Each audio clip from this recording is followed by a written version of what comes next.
अस्सलाम वालेकुम जी, मेरा नाम है डॉक्टर फुरकान आरिफ और आज की इस वीडियो के अंदर हम लोग कैट्स को नेबुलाइज करना देखेंगे कि हम लोग जो कैट का समटाइम रेस्पिरेटरी इश्यूज़ होते हैं, नमोनिया हो जाता है या कैट को सांस लेने में इशू है या उसके नाक के अंदर कोई नज़ला ज़ुकाम है, तो उस तरह की सिचुएशन के अंदर कैट्स को स्टीम देनी होती है। वो स्टीम देने के डिफरेंट तरीके होते हैं। सबसे पहला तरीका ये होता है कि आप जो कैट को किसी वॉशरूम में बंद करके सारे उस वॉशरूम के खिड़की दरवाजे अच्छी तरह बंद करके उसमें हॉट वाटर चलाते हैं तो कमरे के अंदर सारी जो है स्टीम हो जाती है। आप कैट को उसके अंदर थोड़ी देर के लिए छोड़ सकते हैं, जिसकी वजह से वो स्टीम इनहेल करेगी तो उसका जितना भी म्यूकस वगैरह होगा या जो भी डिस्चार्ज होगा वो इजी होके तो बड़ा आसानी से निकल जाएगा। दूसरा तरीका होता है समटाइम आपको मेडिकेटेड स्टीम देनी पड़ती है, जैसे आपको नेबुलाइज करना है कैट को कुछ मेडिसिन डाल के, जैसे उसकी सांस की नाली के लिए या उसकी ब्रोंकोडायलेटर्स। बट वो उस तरह के वॉशरूम के अंदर जो हम स्टीम यूज़ करते हैं उसके अंदर वो आप जो है मेडिसिन नहीं डाल के दे सकते, तो उसके बाद जो टेक्निक आ जाती है वो नेबुलाइज़र आता है। इस तरह की ये एक नेबुलाइज़र आपको किसी भी ह्यूमन फार्मेसी से भी मिल जाते हैं। ह्यूमन साइड का ही नेबुलाइज़र होता है जिसको आप नॉर्मल सलाइन डाल के यूज़ करते हैं। आप सिंपल सलाइन के साथ भी नेबुलाइज़ कर सकते हैं कैट को। दूसरा, आप इसके अंदर कुछ मेडिसिन होती हैं वो आपकी कैट के कंडीशन के अकॉर्डिंग डॉक्टर आपको प्रिस्क्राइब करेंगे। अगर आप अयान पेट हॉस्पिटल पे लेके आते हैं तो उसी टाइम पे आपकी कैट की कंडीशन के अकॉर्डिंग क्लिनिक में नेबुलाइज़ कर दिया जाता है और आपको घर के लिए गाइड कर सकते हैं कि अगर आप रोज़ाना नहीं लेके आ सकते तो आप घर में भी इस कैट को नेबुलाइज़ कर सकते हैं। उसका तरीका बिल्कुल आसान है। जैसे आप ये नेबुलाइज़र होता है उसके अंदर ये पाइप आपने इस मशीन के अंदर सेटल डाउन कर लेना होता है और ये कप होता है, इसमें आपने जो भी मेडिसिन या जो भी आपने सलाइन वगैरह है वो इसके अंदर डालना होता है। फॉर एग्ज़ाम्पल इसको ऊपर से आप खोलेंगे, ये नॉर्मल साइन जैसे है, हम लोग फॉर एग्ज़ाम्पल इसको यूज़ कर लेते हैं फॉर द टाइम बीइंग।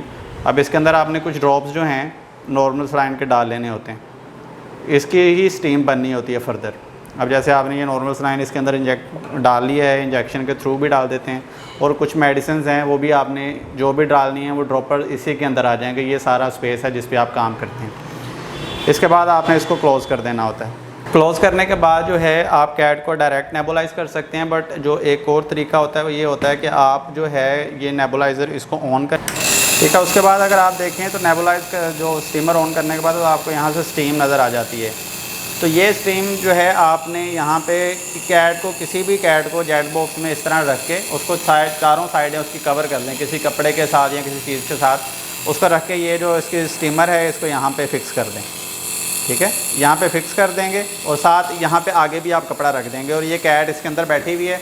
ये पूरी केज के अंदर एक इन्वायरमेंट बन जाएगा, ये सारी स्टीम केज के अंदर हो जाएगी। कैट जब उसको ब्रीद इन करेगी, इतना भी स्टीम होगा, जो भी मेडिसिन होंगी वो उसके साथ कैट अपने साथ अंदर ले जाएगी। तो ये बेहतरीन आसान तरीका होता है कैट को, मतलब किसी तरह का स्ट्रेस से बचाने के लिए। कैट को आपने पकड़ना नहीं है, आपने जस्ट उसको केज में बंद करना है, चारों तरफ से उसको जो है कवर करना है, सामने से भी कवर करना है। ये यहाँ पे जो स्टीमिंग कप है उसको यहाँ फिक्स करके छोड़ देना है और 5-10 मिनट के लिए, जितनी भी देर के लिए आपने उसको स्टीम करना है, उसके बाद आपने इसको बाहर निकालना है। दूसरा तरीका, अगर आपके पास घर में केज वगैरह या ऐसी कोई चीज़ नहीं है तो आप कैट को सिंपल जो है केज से बाहर निकाल के भी उसको नेबुलाइज़ कर सकते हैं। उसमें ये होता है कि आप कैट इसके साउंड से डरती हैं। मोस्ट ऑफ द टाइम जब आप नेबुलाइज़र ऑन करते हैं वाइब्रेटिंग साउंड्स होती हैं, कैट उससे पैनिक हो जाती हैं, डर भी जाती हैं। फॉर एग्जांपल अभी हमने इसको, जब आप यूज़ टू हो जाएगी कैट तो फिर परेशानी होगी। जैसे अभी हमने ये नेबुलाइज़र ऑन किया है तो कैट इससे डरने लग जाती है।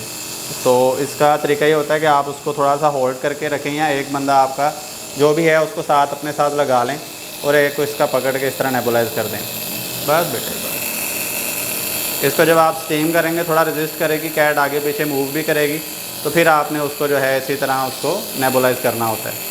तो ये एक थोड़ा सा जो है डिफ़िकल्ट प्रोसीजर हो जाता है। इसको पकड़ के थोड़ा रखना पड़ता है कैट को और 5-10 मिनट के लिए, ये थोड़ा मुश्किल प्रोसीजर होता है। इसलिए बेहतर तरीका ये होता है कि आप कैट को केज में बंद करके उसमें जो है उसको नेबुलाइज़ कर दें। वो ज़रा उसके लिए आसान रहता है, आपको उसको पकड़ना नहीं पड़ता और कैट अगर पैनिक हो भी तो उसको जो है वो भागने की ज़रूरत नहीं होती, वो छुप के डर के एक जगह बैठी रहती है और स्टीम उसको आसानी से मिल जाती है।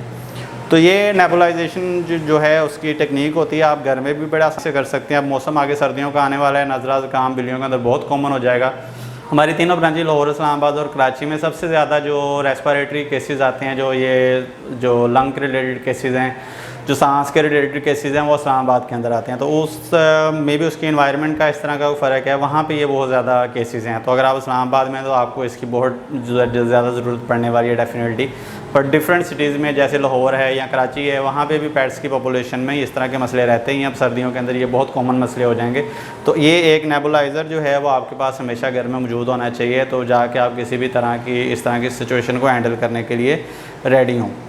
होपफुली ये वीडियो आपको काफ़ी इन्फॉर्मेटिव लगी होगी। अगर आपका इस टॉपिक के रिलेटेड कोई भी क्वेश्चन है तो काइंडली कमेंट बॉक्स में कमेंट करें। Thank you very much. अल्लाह हाफ़िज़।